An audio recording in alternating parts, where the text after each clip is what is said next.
د ذوالحجې د میاشتې پر احترام او عظمت مو خبره وکړه، د هغه پر فضیلت مو خبره وکړه. خدا خبره یاد وساتئ، د دې میاشتې اول عشره اول 10 ورځې دا ډېر د خیر او د برکت او د عظمت ورځې دي، ډېر د احترام ورځې دي. دا مسلمان باید کوشش دا وکړي دا ورځې په عبادت باندې تیر کړي. دا هغه ورځې دي چې په قرآن کې الله په دې قسم اخیستی دی. تاسو وګورئ په قرآن کې الله په بېلابېلو مقاماتو کې قسمونه اخلي. دغه قسم چې په کوم شي باندې اخلي د هغه عظمت ته اشاره ده، د هغه قدرداني ته اشاره ده او د هغه فضیلت ته اشاره ده.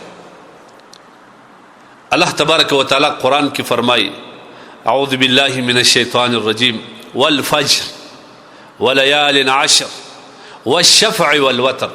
الله فرمایي قسم دې مې وي په سهار باندې.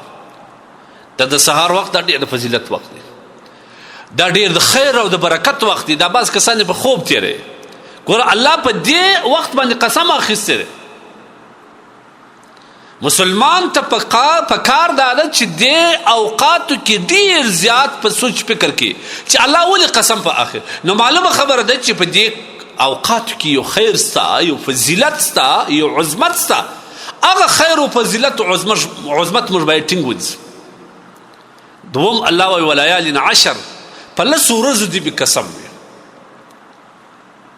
یا په 10 شپو دې مو قسم. دا مفسرین لیکي ابن عباس رضی الله تعالی عنہ، امام قتاده او نور جلیل القدر مفسرین فرمایي چې دغه 10 ورځ څخه د ذوالحجې اوله لسیزه یا اول 10 ورځې مراد دي. دا ورځې هم ډېر د قدردانۍ دي، دا ورځې هم ډېر د فضیلت دي، دا ورځې هم ډېر د عظمت دي. په دغه ورځې کې باید موږ عبادت وکړو. او بل الله وایي والشفع والوتر، قسم دې مې وي په جفت باندې، قسم دې مې وي په طاق باندې. بیا مفسرین په دې کې وضاحت دا کوي چې د جفت څخه د لوی اختر ورځ چې 10مه د ذوالحجې ده دا مراده، د وتر څخه د یوم عرفه مراده. عرفات ورځ دا څومره جلیل القدر ورځ ده، دا هم په دغه لسیزه کې ده. څومره انسانان، څومره د الله بندگان په ډېر عجز زاري لمر ته ګرمۍ ته سره جمع کېږي او بیا ژاړي بغارې وي تندې یې لوږې لمر وي هر قسم شدید حالات وي.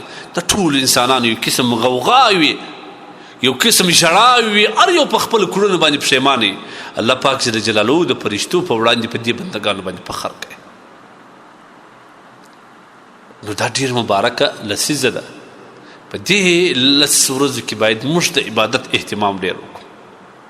حدیث کې راځي نبی علیه السلام فرمایي ما من ایام العمل الصالح فيها احب الى الله.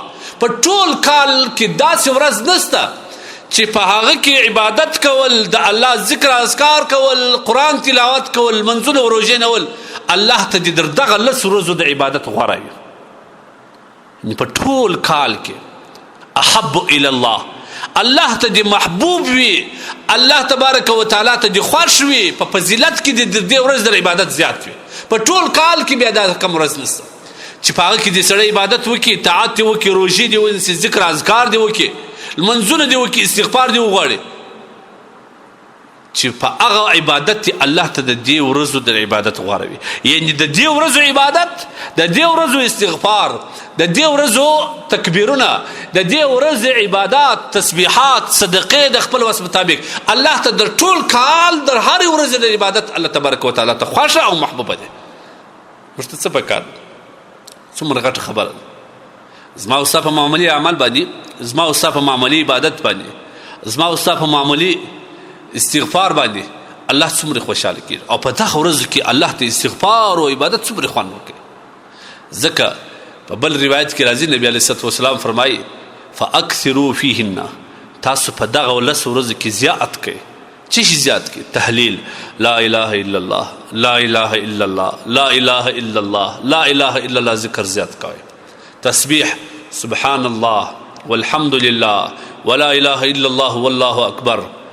په دې کې تسبیحات هم راځي، الله اکبر هم راځي تهلیل هم راځي دا کلمه ډېره وایس سبحان الله والحمد لله ولا اله الا الله والله اکبر قرآن کې الله وایي ويذكر الله في ايام معدودات دا الله ذکر وکي په خاص معلوم او معدود ورځ کې مفسرین کې چې د دې څخه مراد چې کوم دی هغه دغه د ذوالحجې اوله لسیزه